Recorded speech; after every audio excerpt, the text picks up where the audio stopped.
Baik, bismillahirrahmanirrahim. Assalamualaikum warahmatullahi wabarakatuh. Waalaikumsalam Waalaikumsalam warahmatullahi warahmatullahi wabarakatuh. wabarakatuh.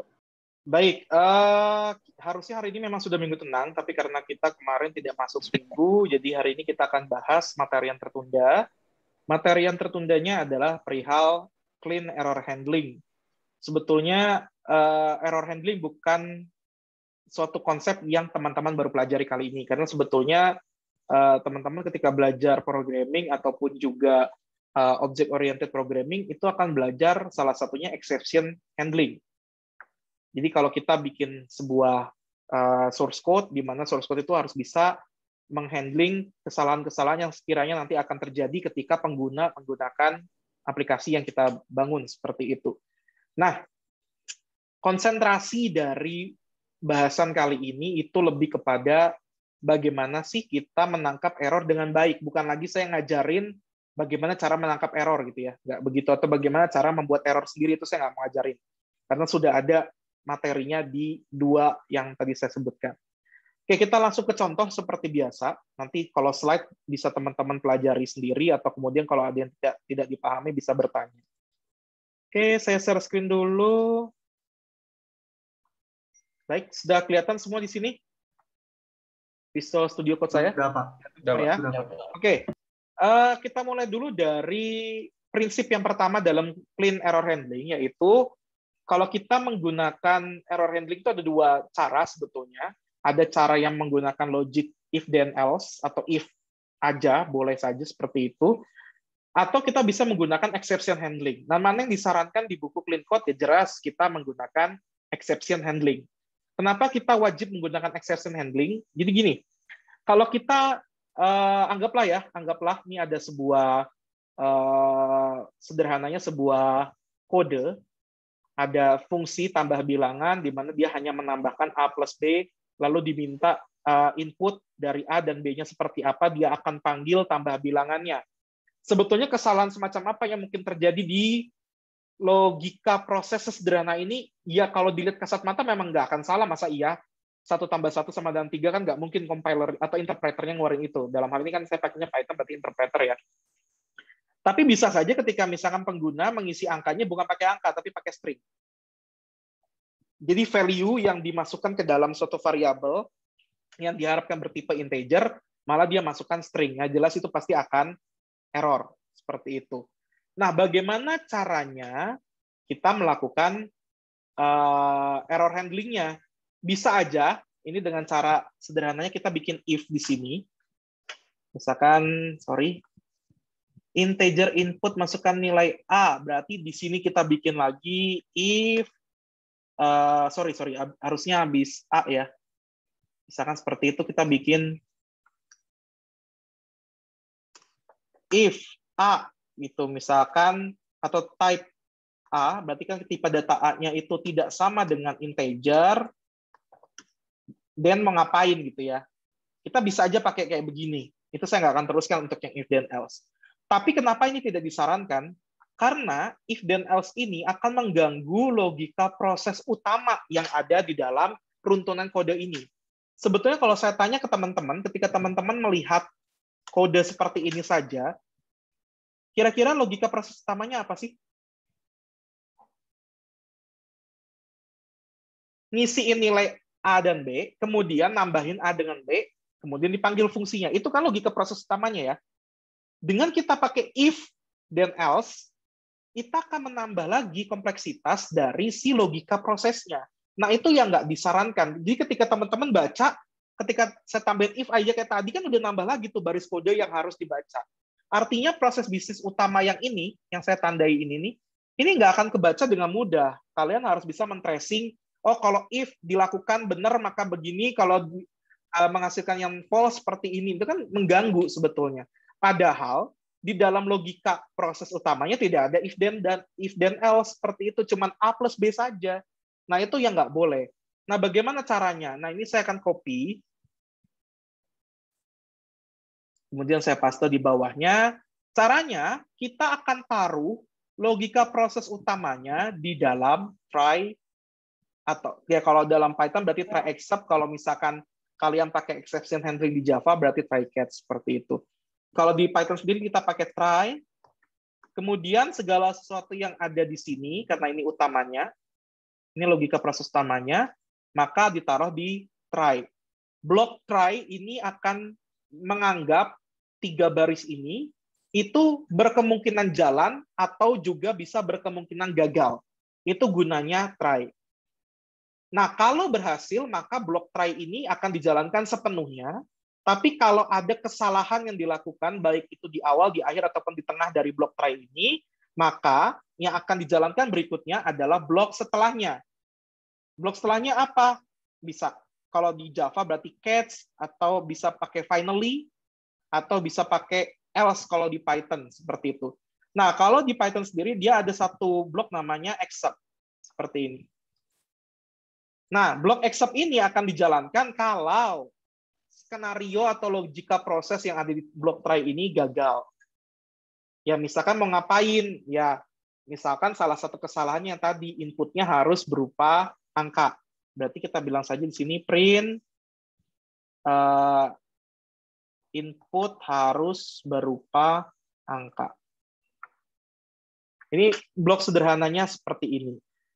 Jadi ketika kita running, ini coba saya jalankan, misalkan saya jalankan ke sini.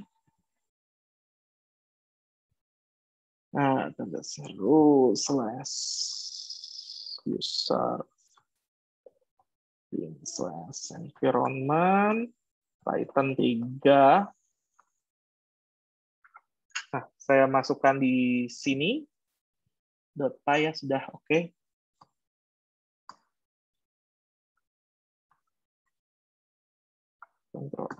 Oke. Di sini saya running.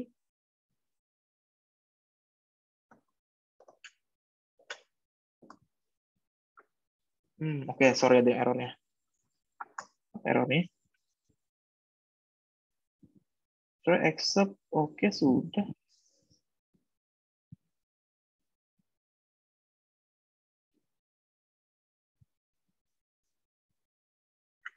Sebentar ya. Saya pause dulu saja recordingnya, bisa kepanjangan saya nyarinya. Jadi misalnya kita jalankan yang contoh satu clean.py ini, misalkan masukkan nilai, kita masukkan apa ya, nama misalkan Budi gitu ya. Itu kan jelas salah ya logika prosesnya. Nah, ini akan memunculkan input harus berupa angka, artinya tidak lagi menampilkan pesan error seperti kalau kita tidak pakai try except. Kalau kalian jalankan yang tanpa try except yang masih dalam bentuk bytecode seperti ini otomatis dia akan menampilkan error. Tapi errornya error bawaan dari si interpreternya. Kan kalau error bawaan dari interpreter, kalian udah tahu sendiri ya panjangnya kayak gimana. Nah, itu kan pengguna pasti akan kehilangan fokus. Wah, ini aplikasi aku kenapa ya? Nah, seperti itu. Nah, itu dulu untuk yang exception handling. Jadi selalu gunakan exception handling instead of kalian gunain if then else. Kemudian, sebelum contoh kedua, ada pertanyaan dulu atau tidak? Silahkan.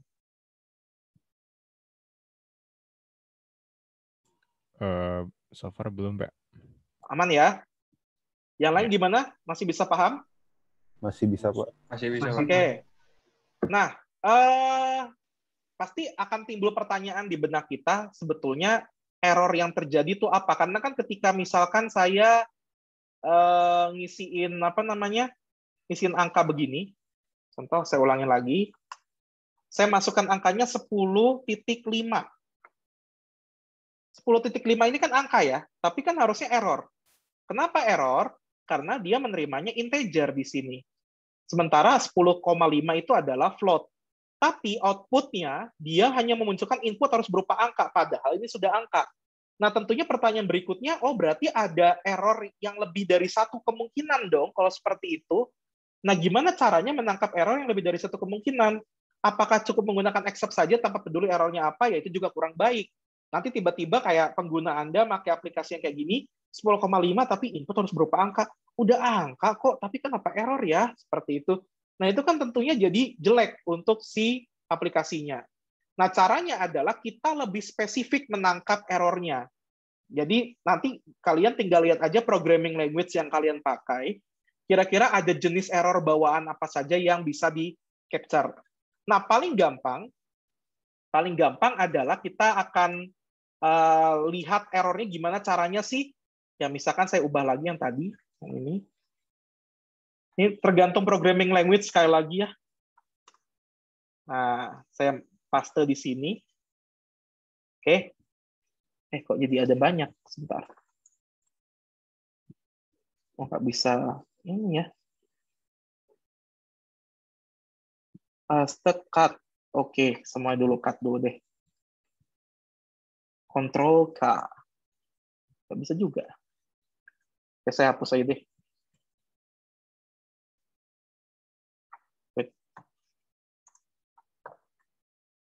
Saya pakai atom saja, nyerah saya pakai itu. Atom contoh 1.clean.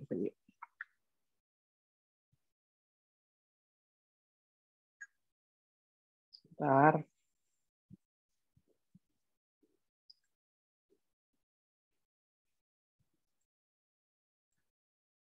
Nah, ini misalnya saya hapus saja, lalu saya nggak pakai apa namanya macam-macam lah di sini. Jadi benar-benar saya copy paste dari yang tadi. Sorry, sebentar. Cuma segini saya copy paste. Saya save. Kemudian saya running lagi.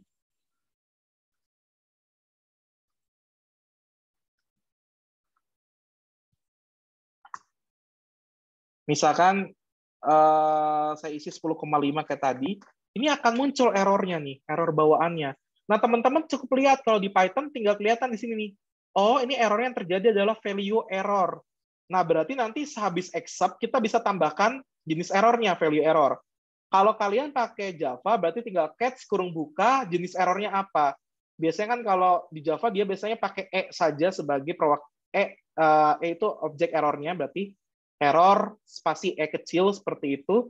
Nah, kalian juga bisa lebih spesifik errornya apa itu bisa kelihatan kalau kalian compile produk yang kalian punya atau aplikasi yang kalian punya. Nah, kalau Python langsung kelihatan sini value error. Nah, jadi ini bisa diperbaiki. Nah, kita perbaiki contoh yang ini deh. Dev say greeting names ini intinya hanya untuk bilang hello siapa nama yang kita input, kemudian how are you today. Nah, ini bisa kita perbaiki dengan cara yang tadi.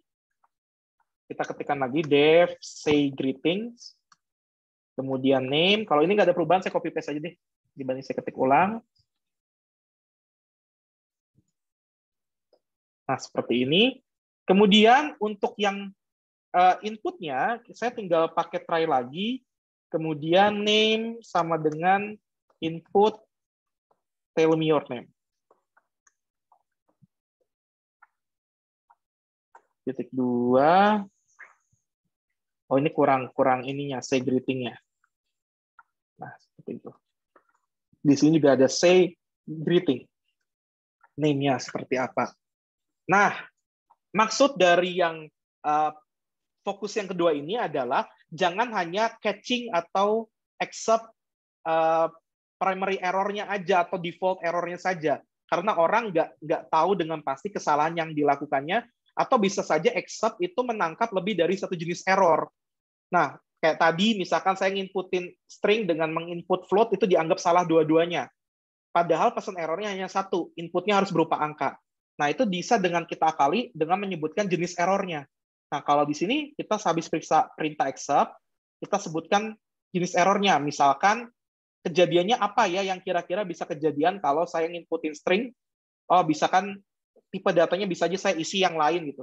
Bisa saja saya bikin value error, misal seperti itu. Nah, value error ini akan kita tangkap, misalkan print, misalkan nilai yang Anda masukkan salah gitu. Misalkan salah tipe seperti itu. Nah, itu bisa.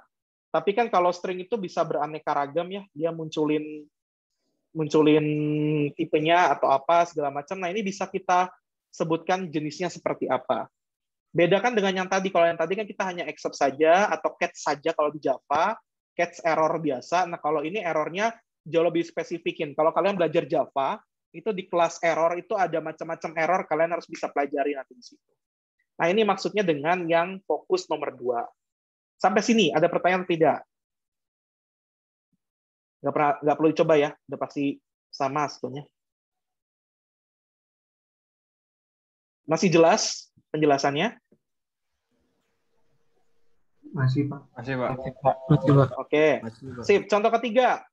Contoh ketiga ini kita pun juga selain bisa menangkap error, kita bisa mengirimkan error yang bisa ditangkap oleh yang lainnya. Misalkan apa ya?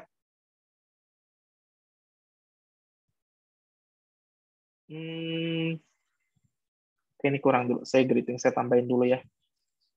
Sama kayak tadi, nggak usah diubah lagi.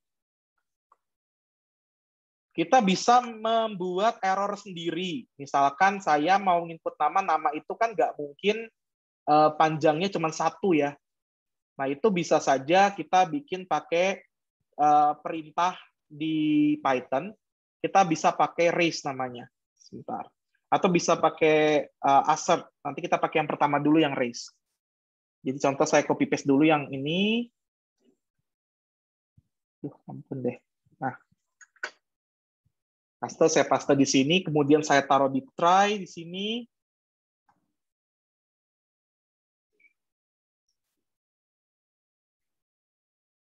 Sorry, kalau raise itu buat apa ya?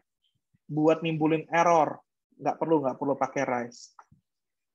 Contoh saya bisa bikin di sini name input, tell me your name, tapi saya bikin dulu di sininya assert. Berarti len itu panjang dari si name-nya itu harus lebih dari 1. Kalau tidak, dia akan ngasih pesan namanya, misalkan panjang nama, atau jangan 1 ya, kayak namanya pendek amat, 3 lah ya, misalkan. Panjang nama harus lebih dari 3, misalkan seperti itu. Nah, ini bisa begini. Jadi kita kasih pesan error sederhana seperti ini. Nah, ini saya nggak tahu apakah ada salah atau tidak ya. Nanti bisa dicek sendiri lah sama kalian, diperbaiki ya, sekalian belajar Python-nya. Len name, assert. Wait, saya ini dulu biar yakin. Assert. Nah, enaknya buat apa sih gunanya? Gunanya nanti ketika kalian testing. Assert in Python. Duh, masih ada yang baru minta admit, coba. Assert. Nah. Oh, sorry, komanya kurang kan. Oke, koma.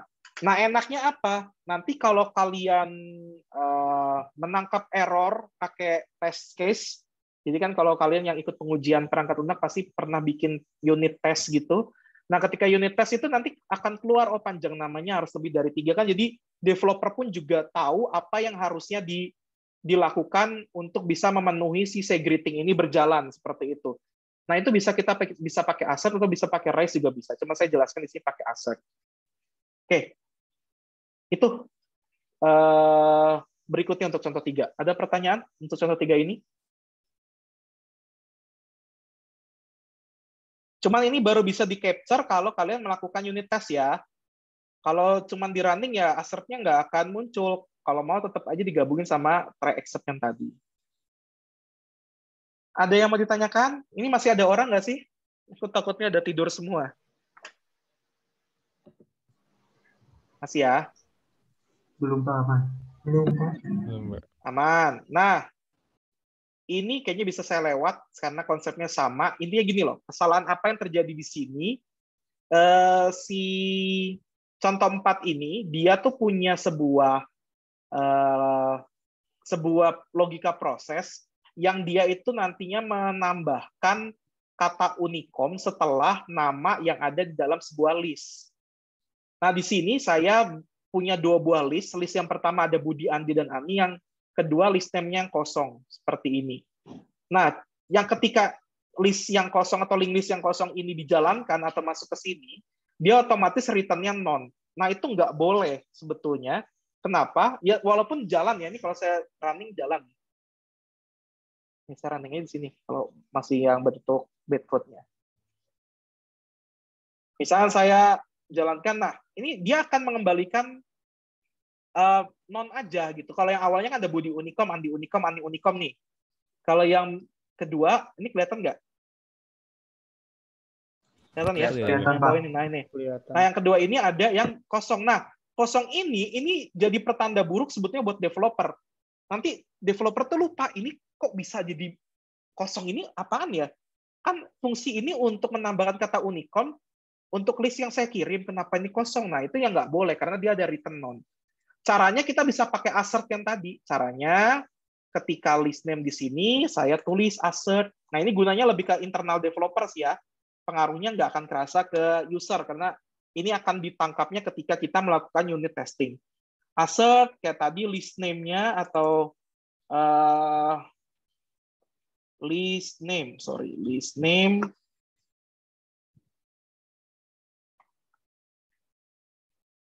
tidak sama, harusnya tidak sama dengan non atau null. Kalau di yang lain null ya namanya. Nah itu maka dia kasih list tidak boleh kosong. Nah seperti itu. Nah ini akan jauh lebih mudah sehingga di sini kita nggak usah ada return name lagi. Sorry ya, ini kalau ini saya nyontohnya di yang clean code aja deh biar enak nanti. Kalau yang ini nggak jadi masalah, tapi ketika dia masuk ke sini dia jadi masalah. Nah, dengan adanya penambahan assert di sini, assert system di sini, maka def collect name-nya berubah. Dia tidak perlu lagi return none. Nah, return none tadi kan nggak diperbolehkan karena nanti akan mempersulit untuk error handling. Jadi langsung aja begini. Dan list name none-nya juga pasti nggak akan ada. Nah, jadi tinggal dirapin aja. Karena sudah pasti list yang dimasukkan itu tidak boleh kosong karena ditangkap duluan nih sama developernya, list tidak boleh kosong seperti itu. Oke, kebayang ya? Atau bisa aja dia nanti di sini raise error segala macam boleh aja tambahin. Itu untuk yang keempat. Jadi yang keempat ini fokusnya lebih kepada jika kamu mempunyai sebuah operasi, jangan sampai operasi dasar itu menghasilkan non. Karena kalau non itu nanti sama developernya bingung, ini kira-kira error apa kok sampai non. Padahal memang penggunanya itu ngisiinnya link list kosong gitu loh. Karena kadang-kadang pengguna kita cuma enter-enter aja ya. Nggak dia ngisiin apa-apa, enter, tau-tau kok kosong ya. Malah yang bingung developernya, ini kenapa kosong gitu. Nah itu karena adanya si non tadi. Nah dengan clean code dia bisa menghilangkan. Kelihatan bedanya ya. Ini saya harus copy dulu nih. Nah, saya harus copy di sini juga biar bisa kelihatan bedanya. Nah, kalau di sini kan dia harus tangkap dulu jika list name atau list namanya kosong, dia lakukan ini, kalau tidak kembalikan non. Nah, dengan seperti ini jauh lebih pendek proses bisnisnya. Tuh, kelihatan bedanya. Ya kalau di Java berarti kita harus bikin kelas error sendiri yang implement kelas error utama, itu aja intinya. Cuma beda implementasinya aja. Nah, di terakhir di contoh 5 gunakan error yang spesifik. Nah, ini latihan, memang butuh latihan karena kita pasti tidak bisa tahu dengan pasti error apa yang terjadi. Contoh, saya punya operasi sederhana, A sama dengan 1 dibagi 0. Ini udah jelas secara matematik salah ya. Sudah jelas secara matematik salah. Nah, ini kita bisa, atau saya jangan buat ini harusnya ya. Saya bikin yang lebih spesifik lagi. Misalkan ada try, terus di sini input, kenapa gua hapus ya? Sorry ya, sini lagi nggak konsen sekali. Sudah mendekati akhir soalnya. Saya input dulu di sini bilangan pembaginya atau bil sama dengan integer input untuk masukkan bilangan. Sorry, pakai kutip. Nah, di sini saya bagi dengan bil, biar nanti kita bisa kelihatan lebih spesifik errornya. Nah, dengan saya mau mencoba 2 proses ini saja, itu bisa menimbulkan banyak error. Contohnya apa? Contoh kalau dalam matematik, sebuah bilangan dibagi 0 itu tidak terdefinisi kan? Nah, kalau di program dia jadi error tentunya. Kemudian bisa saja bil-nya saya isi dengan string. Kalau di string berarti kan nggak mungkin bilangan integer dibagi dengan string, kan jelas tidak akan terdefinisi juga, akan error seperti itu. Nah, di sini kita bisa perbaiki si errornya dengan lebih spesifik. Caranya tadi, kalian coba running dulu aja. Kalau kalian nggak tahu, ini kira-kira jenis error yang bakal kejadian apa, ya kalian coba-coba dulu.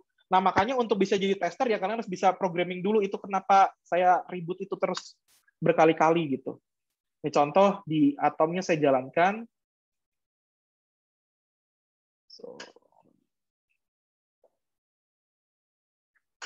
Oke, saya jalankan saja sederhana ini, nggak perlu yang repot-repot lagi lainnya.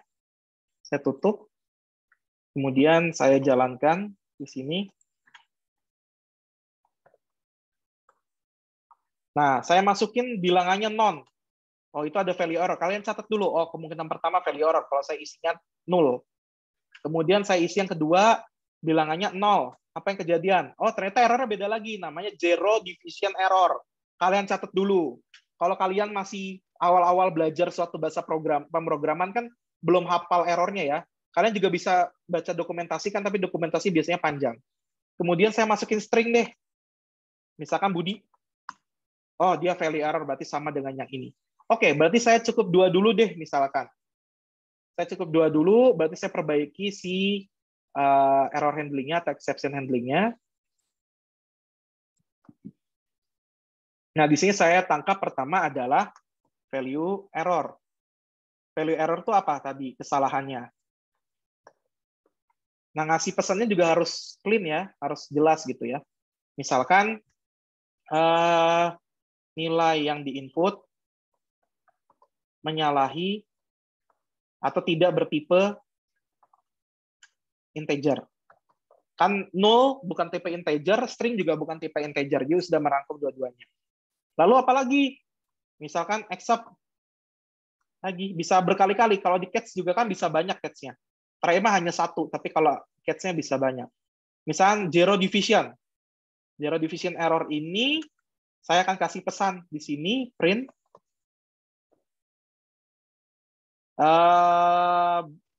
jangan membagi bilangan dengan 0. Seperti itu. Pak, ada kemungkinan error lain terjadi nggak? Ya bisa aja sih, misalkan kalian unik-unik gitu nemuin lagi error, tapi kan akan banyak sekali ya error. Kalau kalian sudah bingung, kira-kira error yang spesifiknya udah cukup nih value error sama zero division error. Nah, saya sarankan kalian bikin except yang default. Except yang defaultnya artinya untuk segala jenis error selain value error dan zero division error. Misalkan print ada kesalahan di input yang kita nggak tahu nanti kejadiannya apa lagi gitu. Nah, itu boleh, silahkan. Nah, dengan ini kan jadi lebih spesifik. Secara developer akan tahu, oh, ini tuh error ketika dia value error. Value error itu jadi ketika apa sih, kan dia punya catatan tuh. Yang tadi kejadian yang kita coba di terminal tadi. Kemudian zero division error, oh ini untuk pembagian dengan 0, maka pesannya ini. Nah, jadi lebih spesifik kan dibanding tadi hanya sekedar except saja. Oke, paling itu sih konsep dari clean error handling, tidak banyak. Cuma memang fokus utamanya yaitu tadi Anda harus bisa mengetahui error apa yang terjadi. Kalau errornya Anda mau buat lagi, contoh kayak tadi ya, yang contoh berapa ya? Yang ini nih, misalkan length-nya harus lebih dari 3 gitu, itu kan nggak didukung oleh bahasa pemrograman ya. Nah, kita harus bikin sendiri, meraise error sendiri ya silahkan. Bisa pakai assert, bisa pakai raise, tergantung Anda pakainya apa kalau di Python. Kalau di Java, kalian bisa bikin kelas error sendiri yang implement kelas error utama, seperti itu. Oke, dari saya sih cukup. Ada pertanyaan dulu? Silahkan.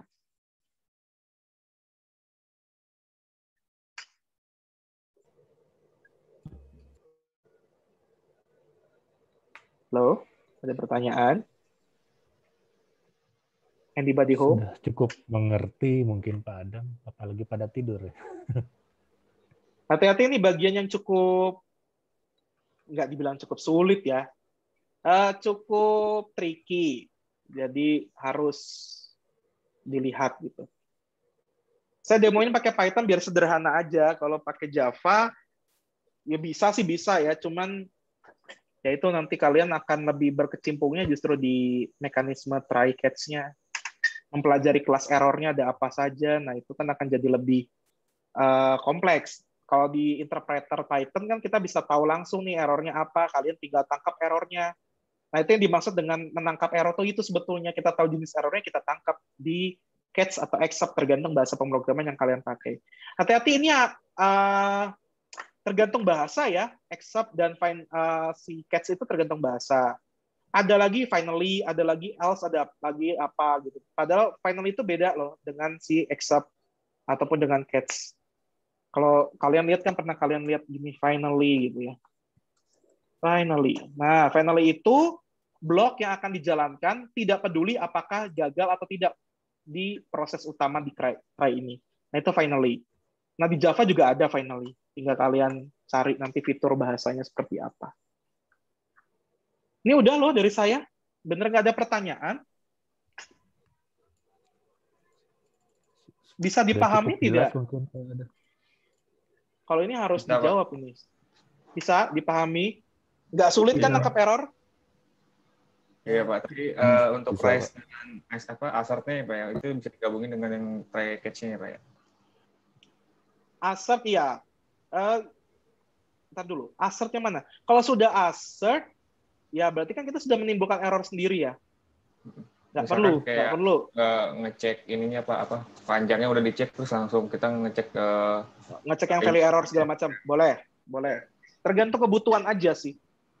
Kalau memang masih bisa dihandle sama error bawaan dari programming language-nya, lebih baik pakai. Kalau enggak, ya baru bikin error sendiri. Ya kalau di Java, nanti kalian belajar bikin kelas error sendiri lah. Oke Pak. JavaScript juga bisa, sama. Saya udah coba JavaScript. Dia juga bisa melempar error buatan sendiri, itu bisa. Kan bahasanya sama bahasa interpreter ya.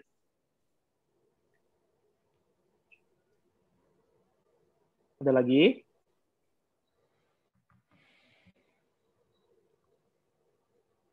Jadi kalau kalian lihat kan logika proses utamanya tidak terganggu karena kita semua taruhnya di try. Jadi orang pas baca try itu benar-benar runut logika prosesnya, nggak diganggu if then else yang khusus untuk kesalahan gitu ya, untuk nangkap kesalahan atau nangkap error. Kalau pakai if then else ya keganggu. Dia ketika baca logika proses utamanya diganggu juga dengan si if then else yang muncul tadi. Dengan try, dia akan atau exception handling, dia akan jauh lebih rapi. Seperti itu. Ini beneran paham ya? Paham. Aku takut ya. Ya, Pak, paham, Pak. Paham, Pak. Takut soalnya lagi udah puasa akhir. By the way, saya sama Pak Alif sudah divaksinasi tahap kedua.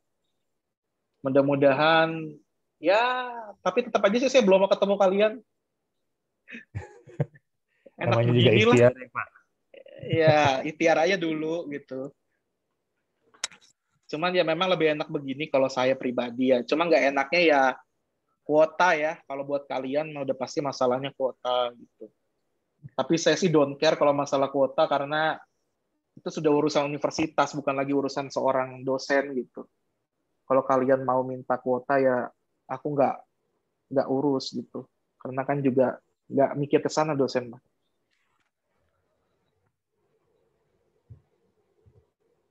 Gak ada nanya nih bener. Beneran paham ya? Paham Pak. Paham, Pak. Paham, Oke. Pak. Paham. Paham, Pak. Oke, kalau paham, Pak Alif ada tambahan untuk clean error handling? Ya sedikit aja nih menambahkan. Jadi di error handling ini juga tadi seperti yang Pak Adam bilang di awal kan bukan cuma sekedar error handling ya. Nah, bukan cuma sekedar error handling. Jadi di clean code itu kita bukan cuma bicara clean code yang istilahnya readable saja, tapi kita juga harus bisa memikirkan robust clean code. Artinya selain clean, selain readable tapi juga kuat. Nah, salah satu untuk memperkuat code yang kita tulis adalah dengan membuat error handling. Tapi error handling di sini pun tidak istilahnya tidak sekedar kita menulis. Salah satu yang sering kejadian itu seperti yang tadi Pak Adam sampaikan di awal, seringkali kita nulis error handling itu bercampur sama main logiknya. Nah, ini juga harus jadi aware. Jadi controller harus bisa memisahkan antara main logic dengan si error handlingnya. Nah, supaya kita bisa punya code selain clean juga kuat. Nah, karena kalian juga tahu, jadi antara readability dengan robustness itu bukan satu hal yang berseberangan, tapi bisa beriringan. Ya, ini sekedar sedikit catatan aja dari saya, Pak Adam. Aja. Oke, terima kasih Pak. Oh iya, ada satu lagi yang saya lupa. Kalau di Java lebih enak lagi karena kalian bisa punya design pattern namanya wrapper. Nah, wrapper ini bisa digunakan untuk ngebungkus error. Jadi error kan di Java itu ada kelas error ya. Ini kalau saya coba cari dulu deh, biar kalian juga bisa dapat gambaran. Error class in Java.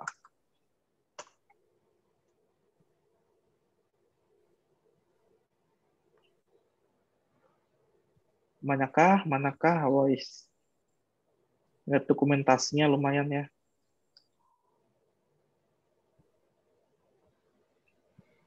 Wait sebentar. Java lang error. Nah, ini nih. Saya perlihatkan ke kalian.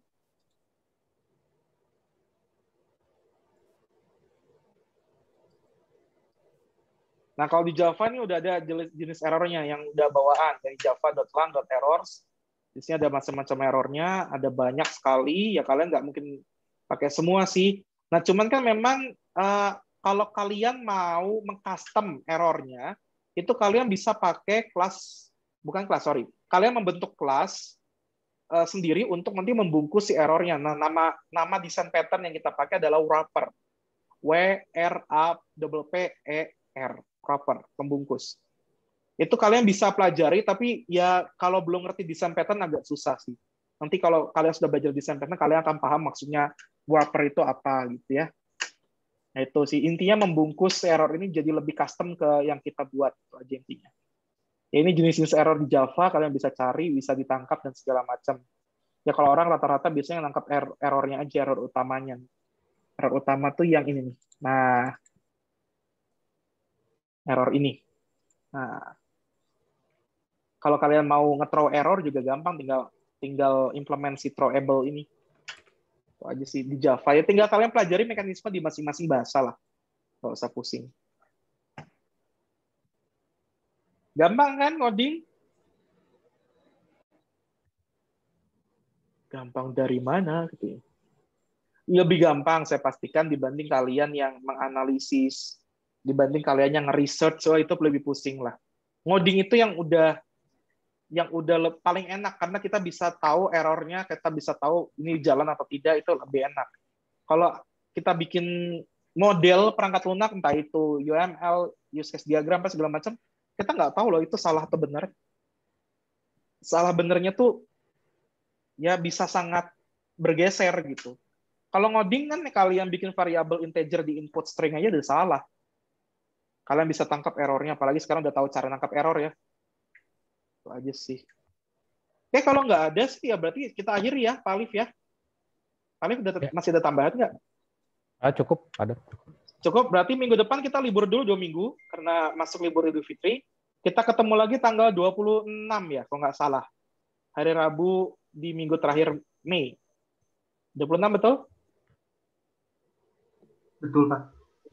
Oke, 26 Mei kita akan ketemu, kita akan belajar clean object dan data structures. Maaf, masih Pak. saya nanti, ya.